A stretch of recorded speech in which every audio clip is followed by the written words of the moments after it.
श्री वाहिगुरु साहिब जियो।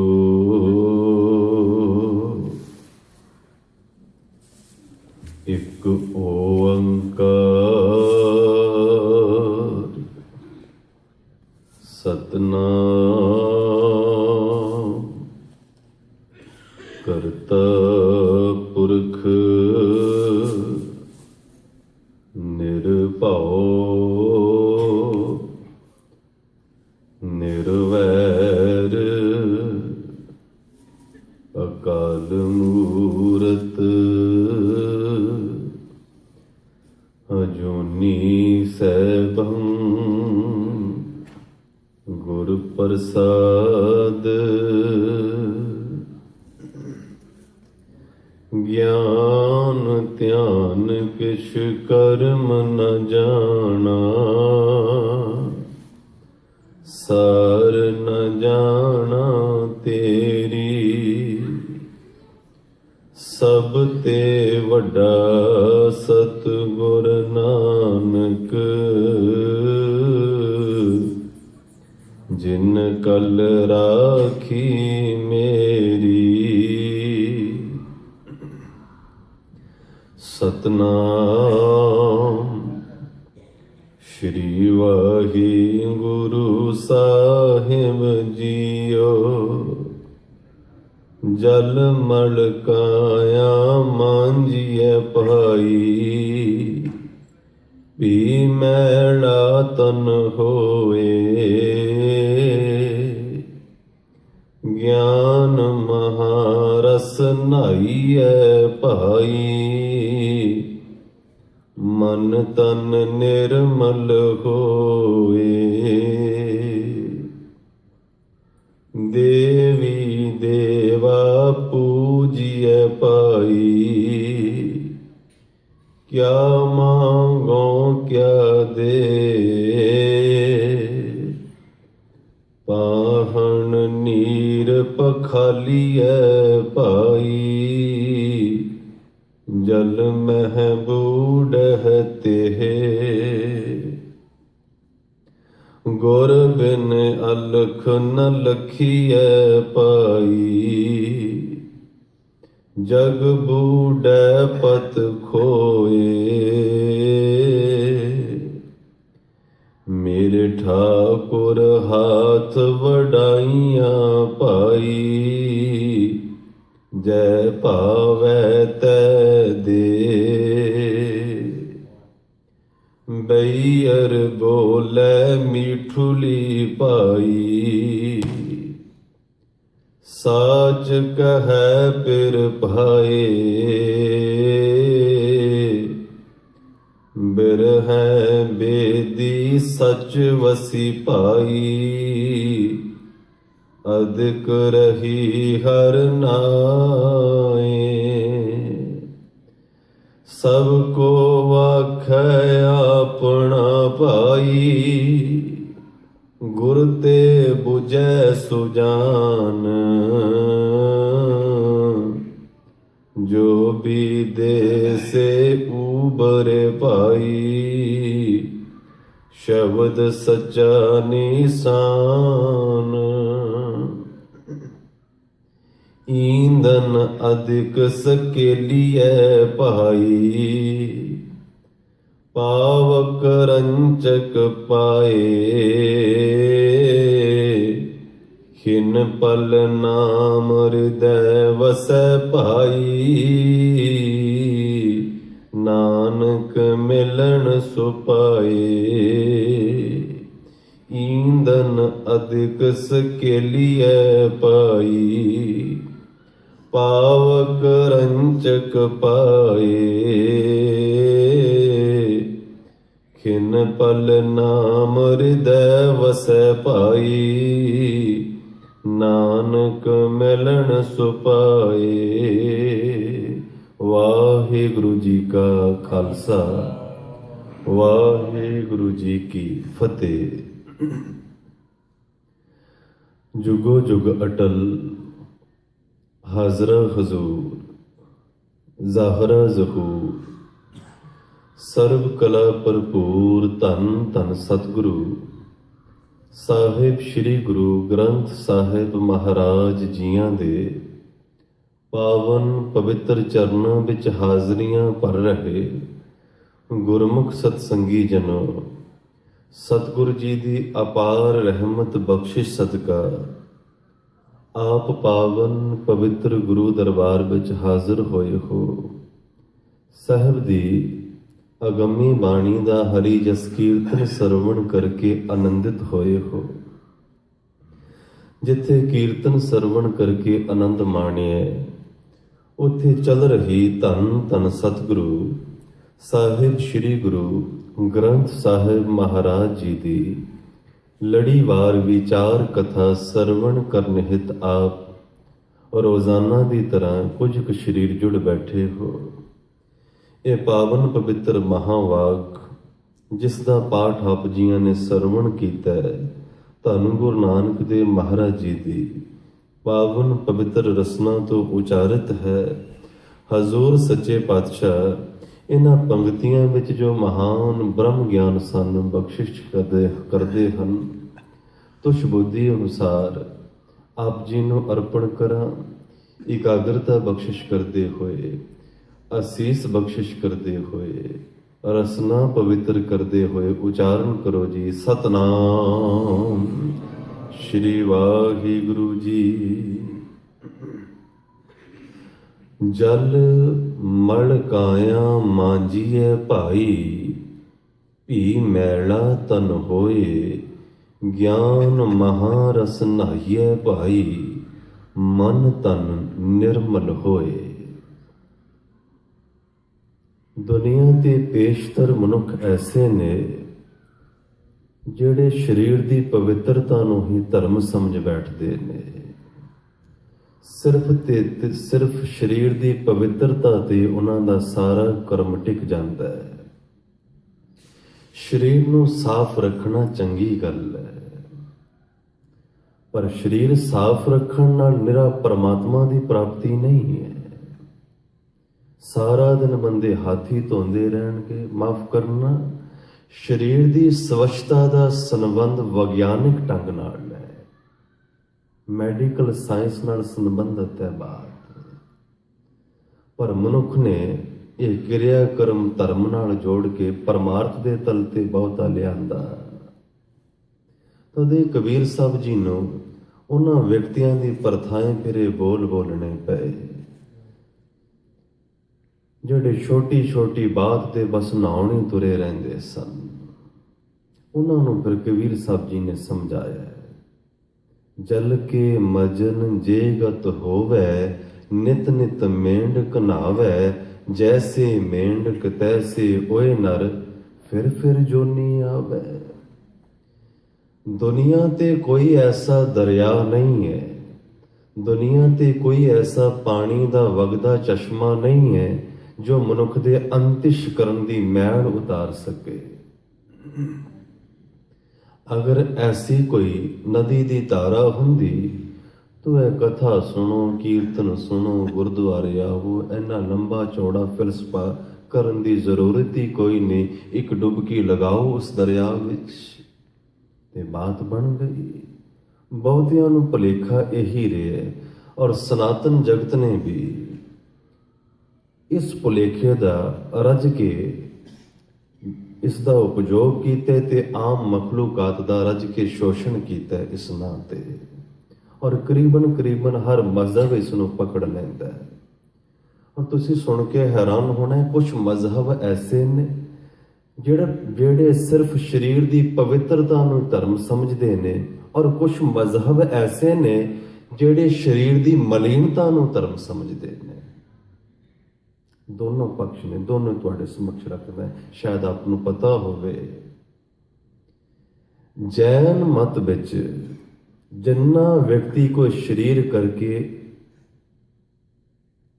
ਮੈਲਾ ਹੈ, ਉਤਨੀ ਉਸ ਤੇ ਆਸਥਾ ਆਉਂਦੀ। ਆਪ ਜੀ ਨੂੰ ਪਤਾ ਹੋਵੇ, ਸ਼ਾਇਦ ਜੈਨੀਆਂ ਨੇ ਅਗਰ ਕਿਸੇ ਨੂੰ ਆਪਣੇ ਪੰਥ ਚੋਂ ਕਬੀਲੇ ਚੋਂ ਛੇਕਣਾ ਹੋਵੇ ਨਾ, ਬਸ ਇੰਨਾ ਪਤਾ ਲੱਗ ਜਾਏ ਇਸ ਜੈਨ ਸਾਧੂ ਨੇ ਬ੍ਰਸ਼ ਕੀਤਾ, ਬਸ ਇੰਨੀ ਗੱਲ ਬਹੁਤ ਹੈ। जिन्ना ज्यादा जैनी साधु मुंह विचों दुर्गंध मारे उतना ही ज्यादा वो पूजिया साधु है। तिब्बत दे लामे जद कदरे इंडिया विच आमदे हुण तिब्बत दा वातावरण होर है। तिब्बत विच उन्हां नूं नहाउण दी इतनी जरूरत नहीं, मजहब नहाउण तो मनाही भी करदा है। जद किधरे इंडिया आवणगे इत्थे भी नहीं नहाउंदे, शरीर नाल पसीनो पसीने हो जाते ने। गर्मियों के दिनों पास बैठना मुश्किल हो जाता है। उन्हां दे मुताबिक शरीर जितना मैल है उतना ही ज्यादा व्यक्ति धार्मिक है। ना ते शरीर दी जो मैल नूं धर्म समझदा है, ना ते प्रभु इस नूं मिलदा है। ना शरीर दी पवित्रता नूं जो धर्म समझदा है, ना प्रभु इस नूं मिलदा है। दोनों व्यक्ति शरीर दी परिक्रमा करदे ने। बस जो शरीर दी परिक्रमा ते टिक गया, इसदा प्रभु नाल कोई संबंध नहीं। बुल्ले ने भी ये गल कही है। बुल्ला पता की कहंदा है? ਉਹ ਕਹਿੰਦਾ ਜੇ ਰੱਬ ਮਿਲਦਾ ਨਾਤਿਆਂ ਤਾਂ ਮਿਲਦਾ ਡੱਡੂਆਂ ਮੱਛੀਆਂ, ਜੇ ਰੱਬ ਮਿਲਦਾ ਮੰਦਰ ਮਸਜਿਦ ਤਾਂ ਮਿਲਦਾ ਚਾਮ ਚਿੜਕੀਆਂ, ਜੇ ਰੱਬ ਮਿਲਦਾ ਜੰਗਲੀ ਤਾਂ ਮਿਲਦਾ ਗਊਆਂ ਵੱਛੀਆਂ, ਬੁੱਲੇ ਸ਼ਾਹ ਰੱਬ ਉਹਨਾਂ ਨੂੰ ਮਿਲਦਾ ਨੀਤਾਂ ਜਿਨ੍ਹਾਂ ਦੀਆਂ ਸੱਚੀਆਂ। ਪ੍ਰਭੂ ਦਾ ਸੰਬੰਧ ਤੋਂ ਨੀਅਤ ਨਾਲ ਹੈ। माफ करना ही ना समझ लेना, मैं शरीर के नहाउण के विरोध च बोलदी है। पंक्तियां शरीर के नहाउण के विरोध विच नहीं है। जो सिर्फ नहाउण नूं ही धर्म समझ लैंदा है।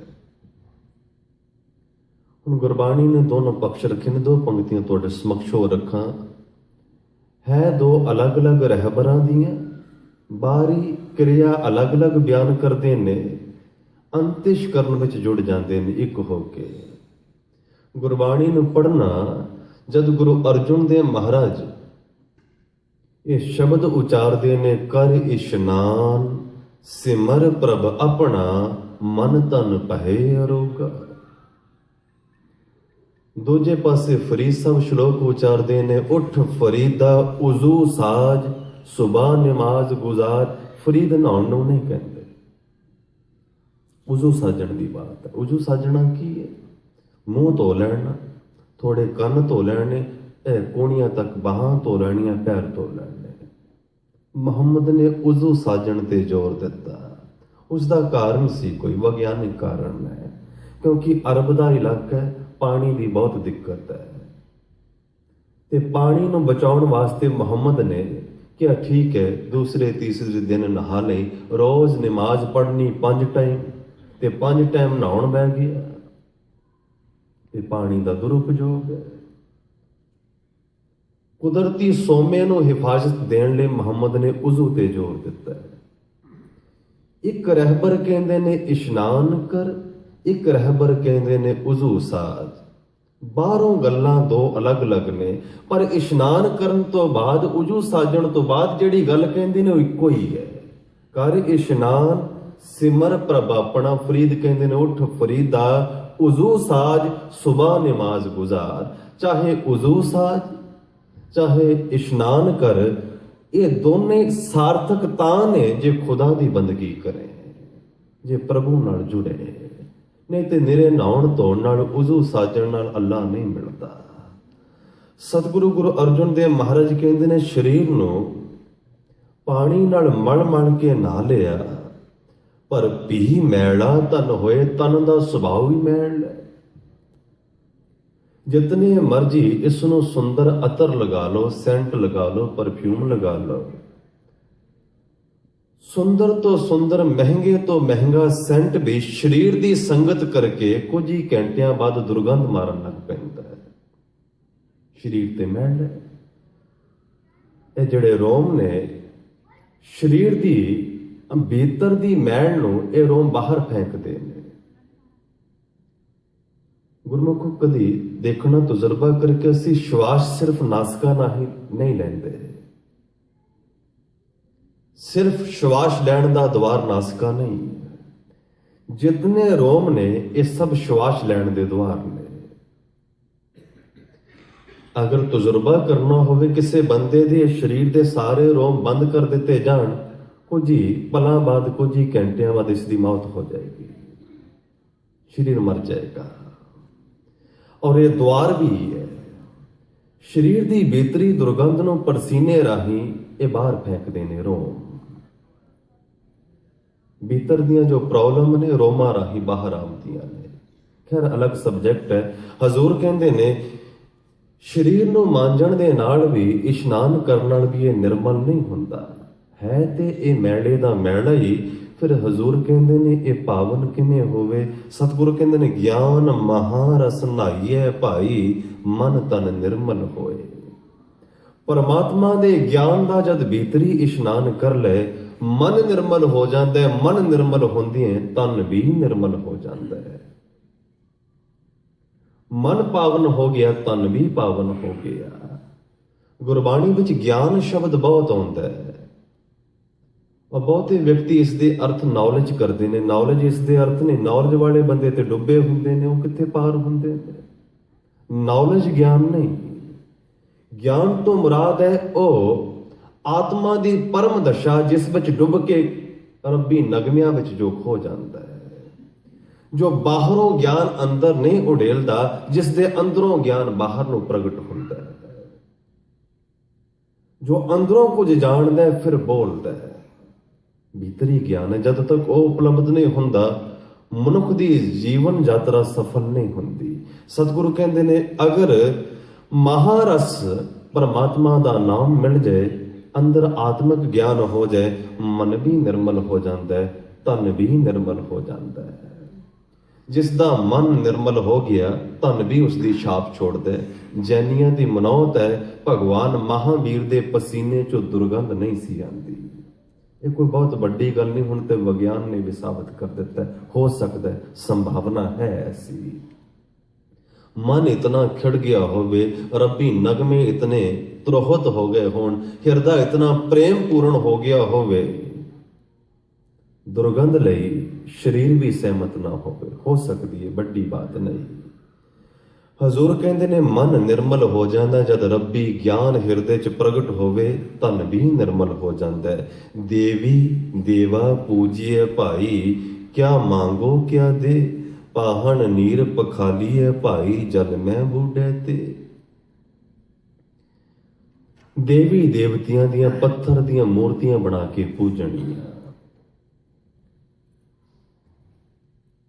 गुरु नानक साहब महाराज जी ने मूर्ति पूजा का विरोध किया, किस लिए? एक कारण है, जिस करते ने इतनी सृष्टि बनाई है, जिस करते दी रचना असी हाँ, रचनहार सिरजणहार नूं किवें बना सकता है? परमात्मा ने सानू बनाया है। इंज कह लो, घुमियार ने घड़ा बनाया है, हुण 50 घड़े मिलके कहण असीं घुमियार बनावण, बन सकती बात? ऐसा तो होंदा ही नहीं। अगर घड़े सचमुच कोई मिट्टी का घुमियार अपने घड़े जैसे बना लैन, तो घुमियार नहीं होगा। परमात्मा दियां जितनियां मूर्तियां मनुख ने बनाईयां ने, उस विच परमात्मा की मूर्ति एक भी नहीं है, मनुख दियां मूर्तियां ने। मैं अगे भी शायद अर्ज की जानी, चाइनीज जद परमात्मा की मूर्ति बनाते ने ते गल्लां दी हड्डियां बाहर रखते हैं, जिवें चाइनीज व्यक्ति आप होंदे ने। अखां छोटियां छोटियां, नक चपटा है। नीगरो अफ्रीकन अगर परमात्मा की मूर्ति बनावे तो लाजमी है मोटे बुल्लां वाला बनावेगा। अफ्रीका च मिलदियां ने मूर्तियां मोटे बुल्लां वालियां।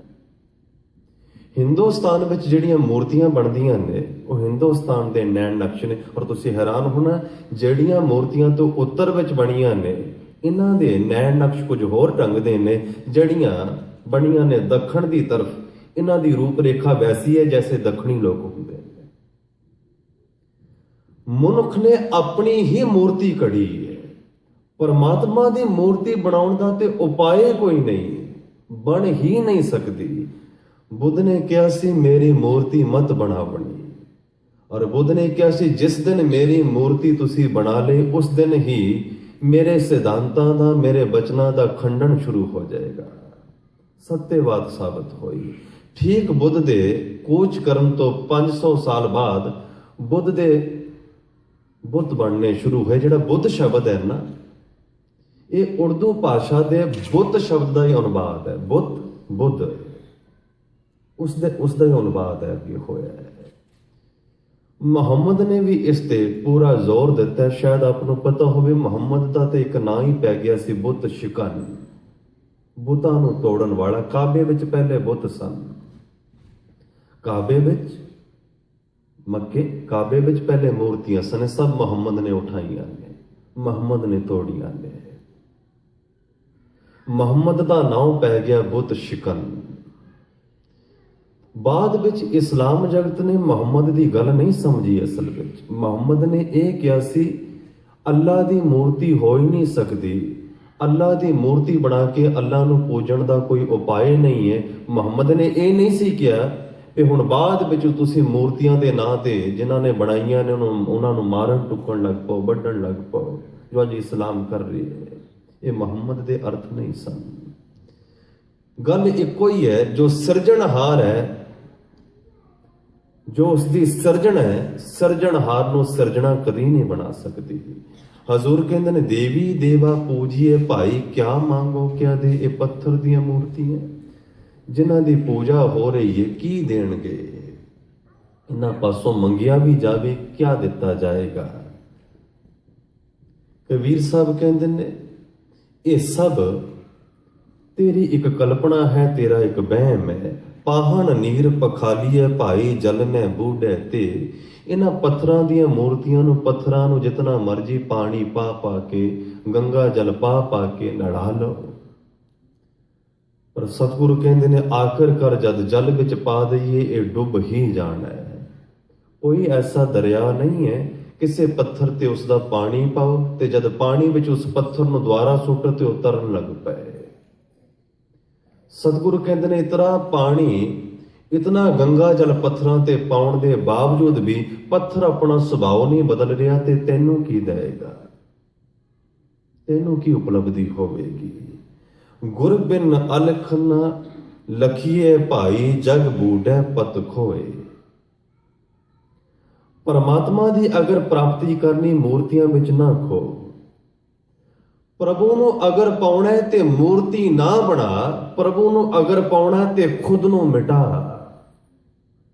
ਪਰਮਾਤਮਾ ਮਿਲਦਾ ਹੈ ਖੁਦ ਨੂੰ ਮਿਟਾਉਣ ਕਰਕੇ। ਜੋ ਆਪਣੇ ਆਪ ਨੂੰ ਮਿਟਾ ਦਿੰਦਾ, ਗੁਰੂ ਕਰਦਾ ਕਿ ਕੱਲ ਵੀ ਮੈਂ ਅਰਜ਼ ਕੀਤੀ ਸੀ, ਗੁਰੂ ਮਿਟਾਉਂਦਾ ਹੀ ਹੈ। ਜਿਸ ਦਾ ਕੋਈ ਪਾਰਾਵਾਰ ਨਹੀਂ, ਜਿਸ ਦਾ ਕੋਈ ਅੰਤ ਨਹੀਂ ਪਾਇਆ ਜਾ ਸਕਦਾ, ਹਜ਼ੂਰ ਕਹਿੰਦੇ ਨੇ ਗੁਰੂ ਪਾਸੋਂ ਤੈਨੂੰ ਉਸ ਦੀ ਸਮਝ ਪਏਗੀ। ਤੇਰੇ ਅੰਦਰ ਹੀ ਹੈ, ਤੇਰੇ ਤੋਂ ਅਲੱਗ ਨਹੀਂ ਹੈ। ਪਰ ਸਾਰਾ ਸੰਸਾਰ ਆਪਣੀਆਂ ਕਾਮਨਾਵਾਂ, ਇਸ਼ਾਵਾਂ ਵਿੱਚ ਡੁੱਬਿਆ ਜਾ ਰਿਹਾ, ਅਸਲੀ ਤੱਤਵ ਨੂੰ ਨਾ ਜਾਣ ਕੇ ਆਪਣੀ ਪੱਤ ਗਵਾ ਰਿਹਾ। ਭਗਤਾਂ ਨੂੰ ਛੋੜ ਕੇ ਬਾਕੀ ਸਾਰਾ ਜਗਤ ਬੇਪੱਤ ਹੁੰਦਾ ਹੈ। ਭਗਤ ਬੇਪੱਤ ਨਹੀਂ ਹੁੰਦਾ। ਤੁਸੀਂ ਕਹੋਗੇ ਜਗਤ ਵਿੱਚ ਤੇ ਉਹ ਬੰਦਾ ਇੱਜ਼ਤਦਾਰ ਹੈ ਜਿਹਦੇ ਪਾਸ 4 ਟਕੇ ਨੇ। ਹਾਂ, ਬਿਲਕੁਲ ਠੀਕ ਹੈ। ਜਗਤ ਵਿੱਚ ਤੇ ਉਹੀ ਇੱਜ਼ਤਦਾਰ ਹੈ ਜਿਸ ਦੇ 4 ਟਕੇ ਨੇ, ਜਿਸ ਨੂੰ ਕੋਈ ਪਦ ਪ੍ਰਤਿਸ਼ਠਾ ਮਿਲੀ ਹੈ, ਇੱਜ਼ਤਦਾਰ ਹੈ। ਸੱਚ ਬਾਤ ਤੂੰ ਹੈ, ਜਗਤ ਨੇ ਭਗਤਾਂ ਨੂੰ ਰੱਜ ਕੇ ਬੇਇੱਜ਼ਤ ਕਰਨ ਦੀ ਕੋਸ਼ਿਸ਼ ਕੀਤੀ। ਜਦ ਹਜ਼ਰਤ ਈਸਾ ਨੂੰ ਸੂਲੀ ਦਿੱਤੀ, ਲੋਕ ਨੱਚ ਰਹੇ ਸਨ, ਖੁਸ਼ੀ ਮਨਾ ਰਹੇ ਸਨ। ਇਹ ਕਿਵੇਂ ਹੁਣ ਸੂਲੀ ਤੇ ਚੜ ਕੇ ਬੇਪੱਤ ਹੋ ਰਹੇ। ਜਦ ਕਬੀਰ ਸਾਹਿਬ ਨੂੰ ਜ਼ੰਜੀਰਾਂ ਨਾਲ ਬੰਨ੍ਹ ਕੇ ਹਾਥੀ ਮੋਰੇ ਸੁੱਟੇ ਤੇ ਪੁਰੋਹਿਤ ਖੁਸ਼ ਹੋ ਸਨ ਮਨ ਵਿੱਚ। ਭਗਤਾਂ ਤੇ ਜਦ ਘਿਨਾਉਣੇ ਇਲਜ਼ਾਮ ਇਹਨਾਂ ਲੋਕਾਂ ਨੇ ਲਗਾਏ ਨੇ, ਵਿੱਚੋਂ ਖੁਸ਼ ਸਨ। ਪਰ ਇਹ ਨਹੀਂ ਜਾਣਦੇ ਭਗਤ ਨੂੰ ਅੰਦਰ ਦੀ ਇੱਜ਼ਤ ਮਿਲਦੀ ਹੈ। ਪਤਾ ਕਿਸ ਤਲ ਤੇ ਭਗਤ ਇੱਜ਼ਤਦਾਰ ਹੁੰਦਾ ਹੈ? ਭਗਤ ਨੂੰ ਜਿੱਦਾਂ ਮਰਜ਼ੀ ਕੋਈ ਤੜਪਾਵੇ, ਜਿੱਦਾਂ ਮਰਜ਼ੀ ਕੋਈ ਉਸ ਤੇ ਆਰੋਪ ਲਗਾਵੇ, ਭਗਤ ਦੇ ਅੰਦਰ ਕ੍ਰੋਧ ਦੀ ਚਿੰਗਾਰੀ ਨਹੀਂ ਉੱਠਦੀ। ਭਗਤ ਕ੍ਰੋਧ ਦੇ ਹੱਥੋਂ ਬੇਪੱਤ ਨਹੀਂ ਹੁੰਦਾ। ਭਗਤ ਲੋਭ ਦੇ ਹੱਥੋਂ ਬੇਪੱਤ ਨਹੀਂ ਕਰਦਾ। ਭਗਤ ਅਹੰਕਾਰ ਦੇ ਹੱਥੋਂ ਬੇਪੱਤ ਨਹੀਂ ਹੁੰਦਾ। ਵਿਸ਼ੇ ਵਿਕਾਰ ਭਗਤ ਨੂੰ ਬੇਪੱਤ ਕਰ ਹੀ ਨਹੀਂ ਸਕਦੇ। ਸੰਸਾਰੀ ਨੂੰ ਤੇ ਕਦਮ ਦਰ ਕਦਮ ਵਿਸ਼ੇ ਵਿਕਾਰ ਬੇਪੱਤ ਕਰ ਰਹੇ ਨੇ। ਭਗਤ ਸਨਮਾਨਿਤ ਹੈ ਪਰਮਾਤਮਾ ਦੀ ਦ੍ਰਿਸ਼ਟੀ ਵਿੱਚ। ਜਗਤ ਦੀ ਦ੍ਰਿਸ਼ਟੀ ਵਿੱਚ ਤਾਂ ਸੰਸਾਰੀ ਸਨਮਾਨਿਤ ਹੈ, ਪਰ ਪਰਮਾਤਮਾ ਦੀ ਦ੍ਰਿਸ਼ਟੀ ਵਿੱਚ ਅਪਮਾਨਿਤ ਹੈ। ਹਜ਼ੂਰ ਕਹਿੰਦੇ ਨੇ ਜਗਤ ਡੁੱਬ ਰਿਹਾ ਆਪਣੀਆਂ ਕਾਮਨਾਵਾਂ ਵਿੱਚ, ਮੇਰੇ ਠਾਕੁਰ ਹਾਥ ਵਡਾਈਆਂ ਜੈ ਭਾਵੈ ਤੈ ਦੇ। ਪਰ ਹਜ਼ੂਰ ਕਹਿੰਦੇ ਨੇ ਸੱਚੇ ਨਾਮ ਦੀਆਂ, ਪਰਮ ਨਾਮ ਦੀਆਂ, ਪਰਮ ਗਿਆਨ ਦੀਆਂ ਸਾਰੀਆਂ ਵਡਿਆਈਆਂ ਤੇ ਉਸ ਸੱਚੇ ਦੇ ਹੱਥ ਵਿੱਚ ਹੈ। ਇਹਨਾਂ ਦੇ ਵੀ ਕੀ ਬਸ। ਜਿਸ ਤੇ ਪਰਮਾਤਮਾ ਰਹਿਮਤ ਕਰ ਦਿੰਦਾ ਉਸ ਨੂੰ ਮਿਲ ਜਾਂਦੀ ਹੈ ਉਹ ਵਡਿਆਈ, ਉਸ ਨੂੰ ਆਪਣਾ ਬਣਾ ਲੈਂਦਾ ਹੈ। ਬਈਅਰ ਬੋਲੇ ਮੀਠੁਲੀ ਭਾਈ, ਸਾਚ ਕਹੈ ਪਿਰ ਭਾਏ। ਬਈਅਰ ਇਸਤਰੀ, ਜੀਵ ਰੂਪੀ ਇਸਤਰੀ। ਹਜ਼ੂਰ ਕਹਿੰਦੇ ਨੇ ਜਿਹੜੀ ਜੀਵ ਰੂਪੀ ਇਸਤਰੀ ਆਪਣੇ ਪਰਮਾਤਮਾ ਦੇ ਪਰਥਾਏ, ਪ੍ਰਭੂ ਦੇ ਤਲ ਤੇ, ਪ੍ਰਭੂ ਪਰਮੇਸ਼ਰ ਦੇ ਪਰਥਾਏ ਮਿੱਠੇ ਮਿੱਠੇ ਬੋਲ ਰਸਨਾ ਤੋਂ ਉਚਾਰਨ ਕਰੇ, ਦਿਲੋਂ ਕਰੇ ਤੇ ਸਾਚ ਕਹੇ, ਰਸਨਾ ਤੋਂ ਸੱਚ ਕਹੇ ਤੇ ਪਿਰ ਭਾਏ, ਉਹ ਪਰਮਾਤਮਾ ਨੂੰ ਭਾ ਜਾਂਦੀ ਹੈ। ਜਿਸ ਦੀ ਰਸਨਾ ਤੇ ਸੱਚ ਹੈ, ਸੱਚ ਤੇ ਅਸੀਂ ਵੀ ਬੋਲਦੇ ਹਾਂ, ਪਰ ਸਾਡਾ ਸੱਚ ਬੋਲਣਾ ਕਿਸੇ ਨੂੰ ਚੋਟ ਪਹੁੰਚਾਉਣ ਵਾਸਤੇ, ਸਾਡਾ ਸੱਚ ਤੇ ਝੂਠ ਤੋਂ ਵੀ ਖਤਰਨਾਕ ਹੁੰਦਾ ਹੈ। ਸਾਡਾ ਕੋਈ ਸੱਚ ਥੋੜ੍ਹਾ ਹੈ। ਅਸੀਂ ਸੱਚ ਉੱਥੇ ਬੋਲਣਾ ਜਿੱਥੇ ਸਾਡਾ ਕਿਹਾ ਹੋਇਆ ਸੱਚ ਕਿਸੇ ਨੂੰ ਗਹਿਰੀ ਚੋਟ ਕਰੇ, ਗਹਿਰਾ ਘਾਤ ਪਹੁੰਚਾਏ, ਉਹ ਤੇ ਝੂਠ ਤੋਂ ਵੀ ਖਤਰਨਾਕ ਹੈ। ਸੱਚ ਤੇ ਅਗੰਮੀ ਬਾਤ ਹੈ। ਹੁਣ ਦੋ ਘਟਨਾਵਾਂ ਸੁਣਨੀਆਂ। ਜਦ ਗੁਰੂ ਗੋਬਿੰਦ ਸਿੰਘ ਮਹਾਰਾਜ ਜੀ ਨੂੰ ਨਵੀ ਖਾਂ ਤੇ ਗਨੀ ਖਾਂ ਉੱਚਦਾ ਪੀਰ ਬਣਾ ਕੇ ਲੈ ਤੁਰੇ ਨੇ, ਤੇ ਰਸਤੇ ਵਿੱਚ ਨਾਕੇ 'ਚ ਪੁੱਛਿਆ ਜਾਂਦਾ ਹੈ ਇਹ ਕੌਣ ਨੇ। ਨਵੀ ਖਾਂ ਤੇ ਗਨੀ ਖਾਂ ਉੱਥੇ ਇਹ ਨਹੀਂ ਕਹਿੰਦੇ ਗੁਰੂ ਗੋਬਿੰਦ ਸਿੰਘ ਜੀ ਨੇ, ਉਹ ਕਹਿੰਦੇ ਨੇ ਸਾਡਾ ਉੱਚਦਾ ਪੀਰ ਹੈ। ਜ਼ੁਬਾਨ ਤੋਂ ਘੁਮਾ ਕੇ ਬਾਤ ਕਰਦੇ ਨੇ। दूसरे पासे गंगू है, उसने क्या तो सच ही है ना पे साहिबजादे गुरु गोबिंद सिंह जी दे पुत्र मेरे पास ही ने। इस सच ने की प्रगट किया तुहाडे सामने है। नवी खां ते गणी खां दी कुमाई बात ने की प्रगट किया वह भी तुहाडे समक्ष है। साडा सच बोलना दूजे नूं चोट पहुंचाउण वास्ते हुंदा है। भगत सच बोलदा है, आत्मिक तल तो उसने सच नूं पा लिया हुंदा है। सच गलत हुई है गुरमुखो, जद तक सच नूं कोई पा नहीं लैंदा सच बोलिया जा ही नहीं सकता। जद तक कोई सच नूं पा नहीं लैंदा सुच्चा हो भी नहीं जाता। सूचे ए ना आखी है बहन जे पिंडा धोए, सूचे सेई नानका जिन मन वसिया सोए। हजूर कहते ने जिस जीव रूपी इस्त्री दे हिरदे च सच बैठ गए, सच प्रगट हो गए, वो प्रभु नूं पा गई है। बिरह बेदी सच बसी भाई, अधिक रही हर नाए। परमात्मा दे प्रेम विच विझी हुई जीव रूपी इस्त्री उस सच परमात्मा नूं हिरदे च वसा लैंदी है ते हरि नाम नाल हरि प्रीत अधिक तो अधिक पाके वो प्रभु नूं पाई हुई है। उस दे हिरदे विच परमात्मा दी अनंत प्रीत है। सब को आखे अपना भाई, गुर ते बुझे सुजान। सतगुरु कहते ने जीवां दी, संसारी जीवां दी हालत यह है, माया बस ऐ भी मेरा, ऐ भी मेरा, सब कुछ आपो अपना कह रहे हैं। हर बंदा अपना ममत भाव करके दूजे दे पदार्थ ते अपनी तख्ती लगाउण दे चक्कर च है। बंदा दूजे दे धन नूं हथियाउणा चाहुंदा है, दूजे दी संपदा नूं हथियाउणा चाहुंदा है। जिथे जिथे मेरी मैं दी तख्ती है वो ते ठीक है, जिथे नहीं है उत्थे भी लगा बनी है। सबको आख्या अपना पाई, सारा जगत सब अपना अपना कह रहे, ये भी मेरा है, ये भी मेरा है। पर सतगुरु कहते ने गुर ते बुझे सुजान।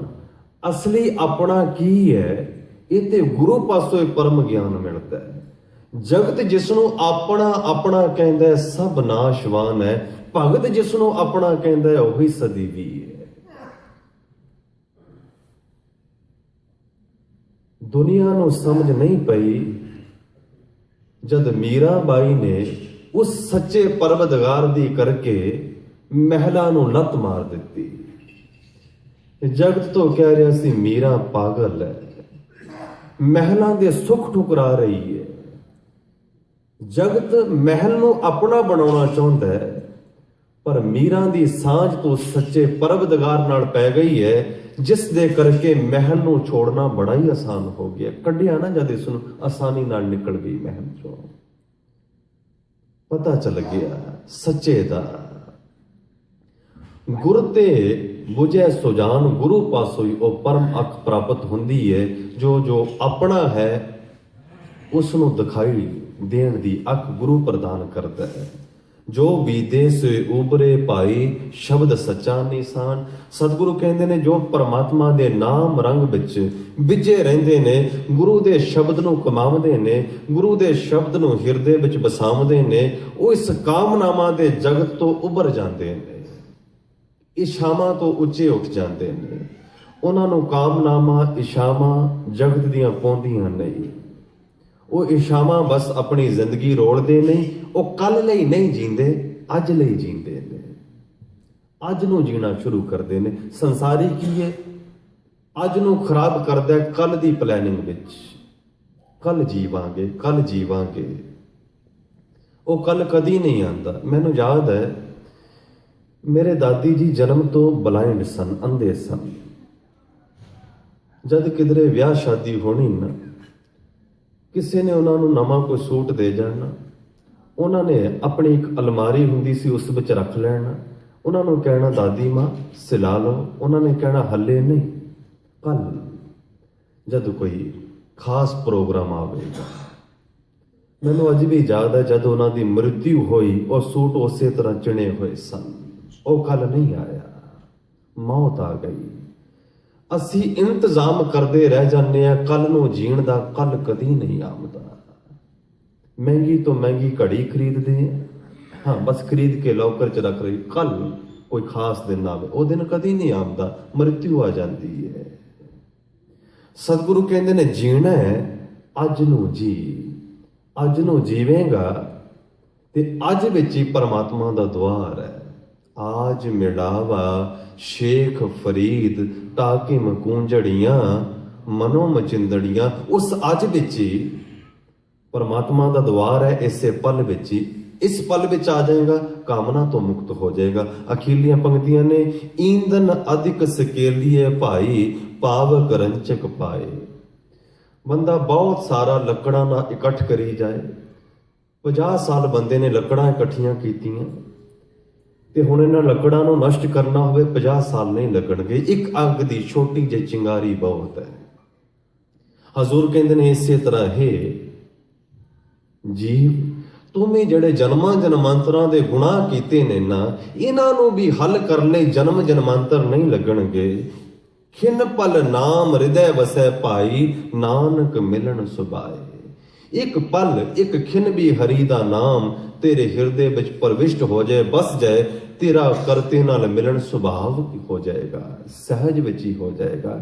ਜਿਵੇਂ ਈਂਧਨ ਜਲ ਜਾਂਦਾ ਹੈ ਅੱਗ ਦੀ ਇੱਕ ਚਿੰਗਾਰੀ ਨਾਲ, ਇਵੇਂ ਪਰਮਾਤਮਾ ਦੇ ਨਾਮ ਨੂੰ ਹਿਰਦੇ 'ਚ ਇੱਕ ਪਲ ਵਸਾਉਣ ਨਾਲ ਹੀ ਜਨਮਾਂ ਜਨਮਾਂਤਰਾਂ ਦੇ ਪਾਪ ਨਸ਼ਟ ਹੋ ਜਾਂਦੇ ਨੇ। ਏਕ ਚਿੱਤ ਜਿਹੇ ਇੱਕ ਛਿਨ ਧਿਆਇਓ, ਕਾਲ ਫਾਂਸ ਕੇ बीच ना आयो। भुल्लां चुकां दी मुआफी गुरु रहमत करे।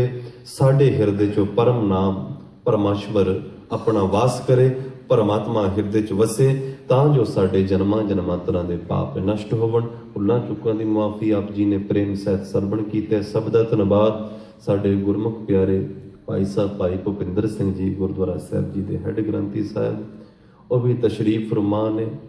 अज काफ़ी देर बाद इन्हां दे दीदार होए ने। गुरु रहमत करे, बख्शिश करे, अपनियां सेवावां आप लैंदा रहे, भुल्लां चुकां बख्शदे होए। बुलाओ फतेह जी। वाहिगुरू जी का खालसा, वाहिगुरू जी की फतेह। ਇਹ ਸੰਸਿਕ ਪੰਥ ਦੇ ਮਹਾਨ ਵਿਦਵਾਨ ਕਥਾਵਾਰ ਸਤਿਕਾਰਯੋਗ ਗਿਆਨੀ ਜੀ ਗਿਆਨੀ ਰਣਵੀਰ ਸਿੰਘ ਜੀ ਦਸੂਹੇ ਵਾਲੇ